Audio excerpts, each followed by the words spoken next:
Jaipur Ajmer highway पर हुए हादसे के बाद जहां एक तरफ पीड़ितों का दर्द खत्म नहीं हो रहा, मौतों की संख्या और घायलों की हालत सामने आने के बाद उनके घर वालों के आंसू थम नहीं रहे हैं, वहीं सरकारी स्तर पर भी बड़ी लापरवाही सामने आई है।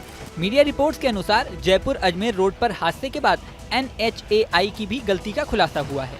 NHAI के नियमों के अनुसार हाईवे पर हर 2 किलोमीटर पर कट होना चाहिए, लेकिन जिस हाईवे पर हादसा हुआ वहां 700 मीटर पर ही कट बना दिए गए हैं।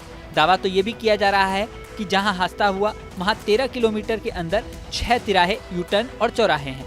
हाईवे पर ठिकरिया मोड़ से टोल तक 700 मीटर की दूरी पर 3 कट बने हैं। एक मीडिया रिपोर्ट में तो ये भी दावा किया गया है कि इतने बड़े हाईवे पर ट्रैफिक पुलिसकर्मी कभी कभी ही नजर आते हैं।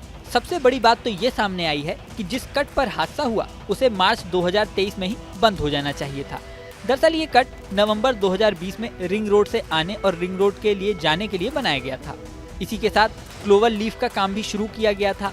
तय किया गया था कि क्लोवर लीफ बनते ही इस कट को बंद कर दिया जाएगा, लेकिन गलती ये हुई कि क्लोवर लीफ समय पर बंद ही नहीं हो सका। ऐसे में ये कट भी बंद नहीं किया जा सका।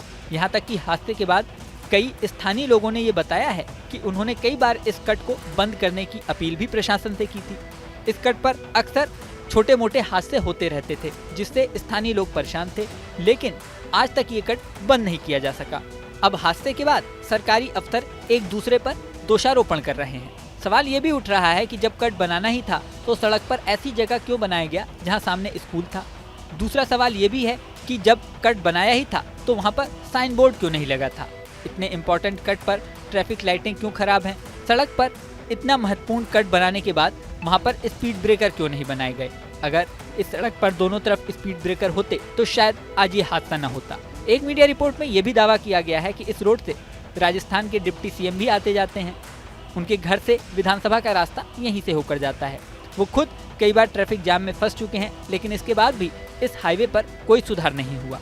इस हादसे के बाद जयपुर हाईकोर्ट ने भी सवाल उठाया है कि लापरवाह दोषी अफसरों पर कार्रवाई क्यों नहीं होनी चाहिए।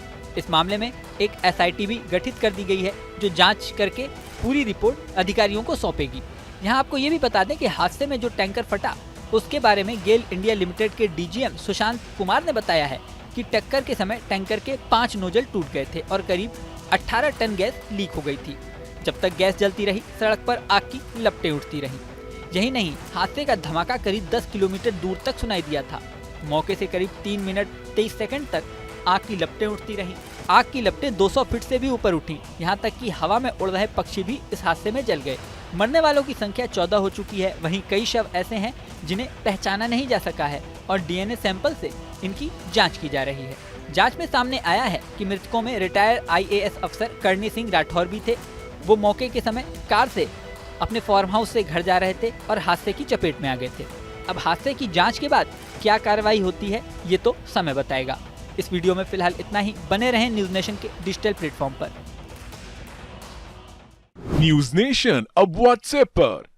खबरों की ताजा अपडेट के लिए न्यूज नेशन के इस QR कोड को स्कैन करें।